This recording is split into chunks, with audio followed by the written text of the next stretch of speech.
A number of years ago, the Central Bank of the United States, the Federal Reserve, produced a document entitled Modern Money Mechanics. This publication detailed the institutionalized practice of money creation as utilized by the Federal Reserve and the web of global commercial banks it supports. On the opening page, the document states its objective. The purpose of this booklet is to describe the basic process of money creation in a fractional reserve banking system. It then proceeds to describe this fractional reserve process through various banking terminology, a translation of which goes something like this. The United States government decides it needs some money, so it calls up the Federal Reserve and requests, say, $10 billion. The Fed replies, saying, sure, we'll buy $10 billion in government bonds from you.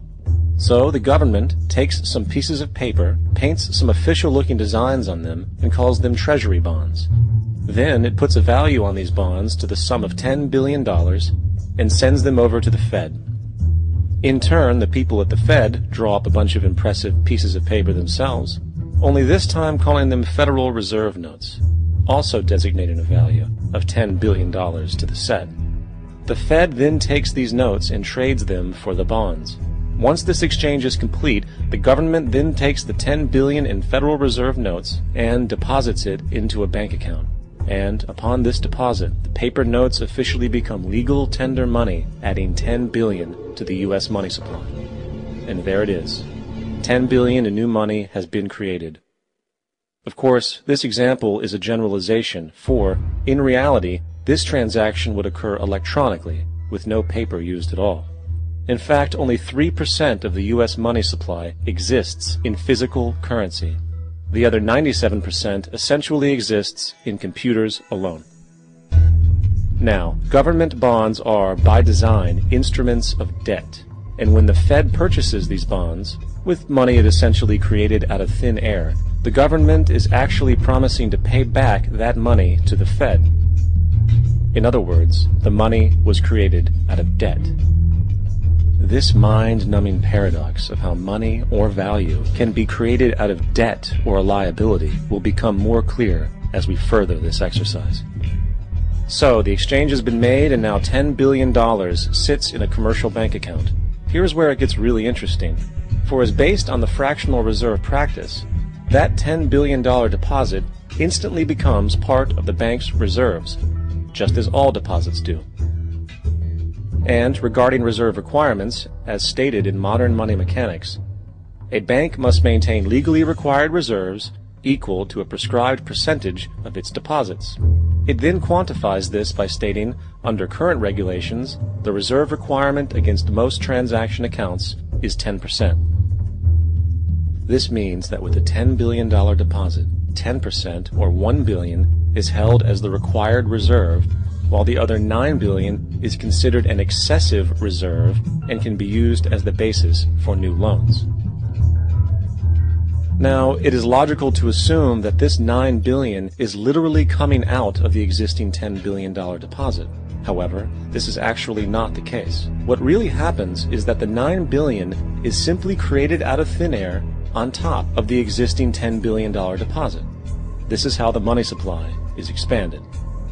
As stated in Modern Money Mechanics, of course they, the banks, do not really pay out loans from the money they receive as deposits. If they did this, no additional money would be created.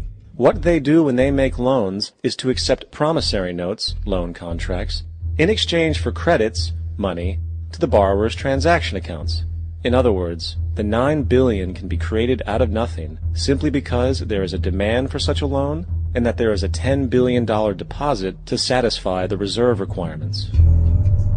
Now, let's assume that somebody walks into this bank and borrows the newly available $9 billion.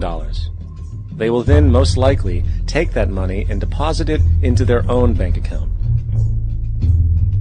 The process then repeats, for that deposit becomes part of the bank's reserves.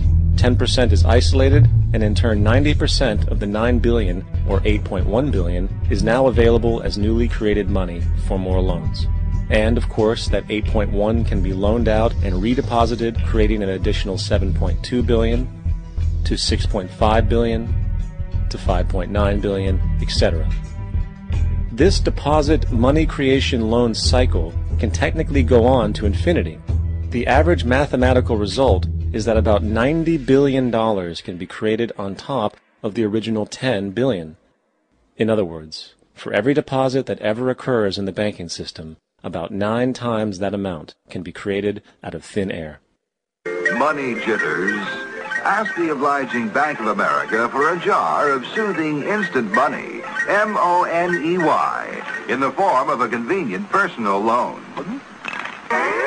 So, now that we understand how money is created by this fractional reserve banking system, a logical yet elusive question might come to mind.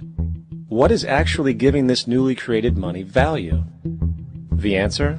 The money that already exists. The new money essentially steals value from the existing money supply. For the total pool of money is being increased irrespective to demand for goods and services. And as supply and demand finds equilibrium, prices rise, diminishing the purchasing power of each individual dollar. This is generally referred to as inflation, and inflation is essentially a hidden tax on the public. What is the advice that you generally get? And that is inflate the currency. They don't say debase the currency. They don't say devalue the currency. They don't say cheat the people who are saved. They say lower the interest rates. The real deception is when we distort the value of money. When we create money out of thin air, we have no savings, and yet there's so-called capital. So my question boils down to this. How in the world can we expect to solve the problems of inflation, that is, the increase in the supply of money, with more inflation? Of course, it can't. The fractional reserve system of monetary expansion is inherently inflationary. For the act of expanding the money supply, without there being a proportional expansion of goods and services in the economy, will always debase a currency. In fact, a quick glance at the historical values of the US dollar versus the money supply reflects this point definitively, for the inverse relationship is obvious. $1 in 1913 required $21.60 in 2007 to match value. That is a 96% devaluation since the Federal Reserve came into existence. Now, if this reality of inherent and perpetual inflation seems absurd and economically self-defeating, hold that thought, for absurdity is an understatement in regard to how our financial system really operates. For in our financial system, money is debt. And debt is money. Here is a chart of the U.S. money supply from 1950 to 2006. Here is a chart of the U.S. national debt for the same period. How interesting it is that the trends are virtually the same. For the more money there is, the more debt there is. The more debt there is, the more money there is. To put it a different way, every single dollar in your wallet is owed to somebody by somebody. For remember, the only way the money can come into existence is from loans. Therefore, if everyone in the country were able to pay off all debts, including the government, there would not be $1 in circulation.